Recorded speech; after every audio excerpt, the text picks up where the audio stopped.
Assalomu alaykum hammaga. Bugun keyingi hafta uchun bir nechta forex paralarda analizlar qilamiz. Dastlab har bitta parada o'tgan haftadagi analizlarni ko'rib chiqib, keyinchalik keyingi haftaga yana o'z qarashlarimizni aytib o'tamiz. Demak, birinchi para tillada HUSDda o'tgan hafta analiz qilinganligi BOS nuqta va chosh nuqta discount premium nuqta belgilangandi va narx birinchi yo'q bu zonadagi order block zonadan yoki tepadagi order block zonalardan qaytish kerak edi.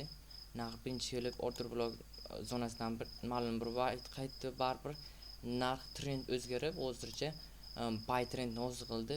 Bu nimamiz ishlab bermadi, o'z nima tasdig'ini topmadi. Demak, keyingi haftaga qanday bo'lishi mumkin? Demak, keyingi hafta mana bu zonada asosiy BOS zona shakllandi va mana bu zona choshni buzib o'tgandan keyin trend o'zgardi. Bu chosh buzilgandan keyin mana bu zona chosh bo'ldi.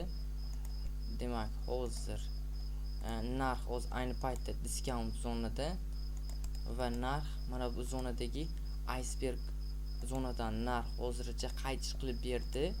Iceberg zonadan keyinchalik narxni ko'rishimiz mumkin. Qayerda? Mana bu zonada FVG dan reaksiya oldi. Mana bu zonada FVG dan reaksiya oldi. FVG'da belgilab olsak, endi keyingi haftaga qarashim mana shu FVG zona order block zonalaridan darsh qaytib, dal shu tepaga yuradi deb taxmin qilyapman. Keyingi haftaga tillaga keyingi paramiz endi Bitcoin USD bo'ladi. Bitcoin USD ga qarasak, Bitcoin USD o'tgan hafta aytilgandiki, mana bu zona 4 soatlikka olsak, 1 soatlikda olib asosiy zonalarni belgilab olingandi. Masalan, BOS mana bu nuqta chosh, BOS chosh shakllangandi va narx mana bu zonadagi iceberg nuqtadan agar iceberg nuqtani buzib o'tsa narx keyinchalik pastlik order flow ga ham kelishi mumkin deb aytilgandi. Ammo birinchi narx icebergning o'zidan reaksiya oldi va aytilgandek yurib berib BOS nuqtani buzib o'tdi. Keyingi haftagi yangi BOS nuqtani bizaga topib berdi. Hozircha mana bu zonada asosiy BOS nuqta belgilangan. BOS nuqta shakllandi. Mana bu nuqta choch endi buzib o'tgandan keyin demak choch bo'ldi. Mana bu 4 soatlikda mana bu zonada katta likvidlik zona bor. Mana shu zonagacha borish kerak. Mana shu zonani buzib o'tish kerak narx. Demak, bu BOS nuqtasini ham buzib o'tish kerak. Narx mana bu zonadagi order blockdan reaksiya olgan. Demak, order blockdan reaksiya olgan.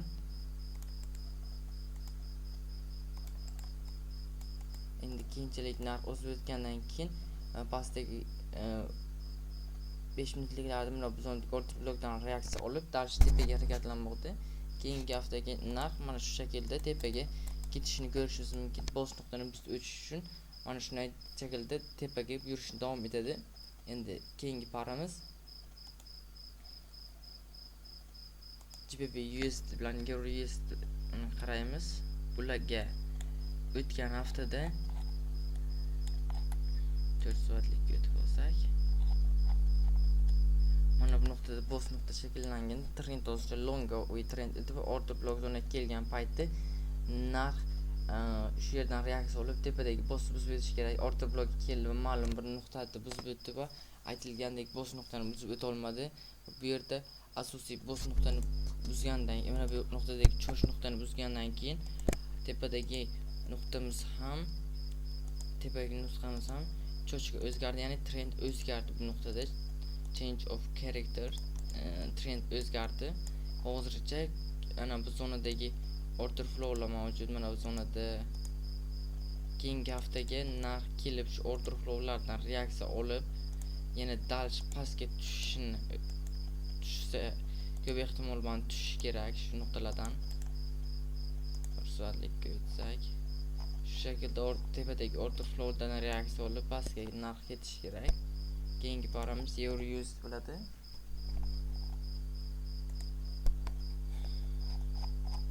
Euro USD dan narximiz bosishcha shakllantirgandi va 1 soatlikda analiz qilingan ekan.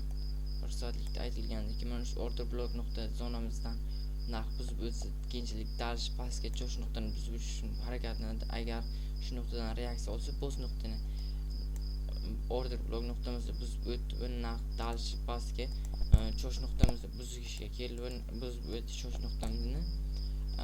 Deyarli analizimiz bir hisobda ishlab bergan. Endi keyingi haftaga cho'sh nuqtani buzgandan keyin mana bu nuqta ham cho'shga o'zgaradi. Cho'shga o'zgarsa agar endi ko'proq selga ideya qidiramiz, chunki trend o'zgardi. Mana bu nuqta iPos shakllandi, ya'ni kuchsiz nuqta, narx shu zonaga kelish ehtimoli ko'p. iPos deb belgilab olsak, mana bu zonalarda order block mavjud edi. Order blockdan breaker blockdan reaksiya oldi va narx pastga harakatlandi. Keyingi haftaga endi bizning qarashimiz qanday bo'ladi? Mana bu zonada order block mavjud. Order block shu order blockdan reaksiya olib dalish pastdagi iPosni buzib o'tish kerak. Keyingi haftaga qarashim Euro USDga shu. Keyingi paramiz AUD USD bo'ladi. AUD USDga qarasak,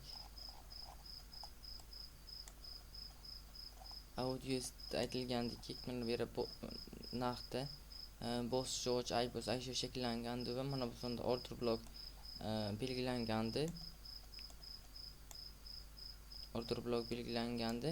Narx shu order blockdan reaksiya olib tepaga ketish kerak edi va narx keldi shu order blockni reaksiya oldi va narx tepaga harakatlandi. Keyinchalik narx pastdagi asosiy cho'shni asosiy bu yerda hammasini o'chirib tashlasak, mana shu hozircha flat harakat bo'lmoqda. Bu yerda flat yo'llanma harakat bo'lyapti. Hozircha savdo agar narx pastga tushsa 4 soatlikka o'tsa, agar narx pastga harakatlansa, mana bu zonadagi order bloklardan order flowdan reaksiya olib dalish tepaga ketishi mumkin. Hozircha savdo qilib turmaslik kerak. Mana bu zona boss nuqta.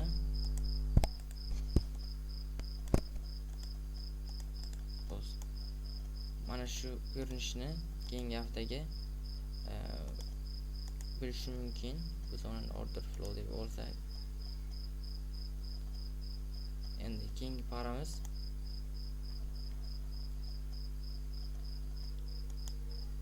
US 500. Aytilgandiki, mana bu zonada order flow qolib ketgan. Shu order flow zonasidan reaksiya olib dalish tepaga ketish kerak edi. Reaksiya oldi va normal 50% gacha ishlab berdi. Keyinchalik narx cho'sh nuqtamizni buzib o'tdi va trend o'zgardi bu nuqtada. Mana bu zona cho'sh nuqtamiz edi va cho'sh nuqtani buzib o'tdi. Mana bu zona ham cho'sh bo'ldi. Demak, mana bu nuqtalar, mana bu nuqta boz, mana bu nuqta cho'ch. Ularni o'chirsak, mana bu zonadagi likvidlar terdi. Narx o'tgan hafta mana bu zonadagi haligacha kelmagan order blockdan reaksiya olib dalish pastga ketishi mumkin. Demak, qanday bo'ladi bu? Narx orqaga qaytib mana bu zonadagi iPos nuqtadagi boss nuqta deb olsak ham bo'ladi. iPos nuqtamiz kuchli nuqtamizni buzib o'tish kerak. Endi keyingi haftaga analizlarimiz shulardan iborat edi. Barchaga rahmat.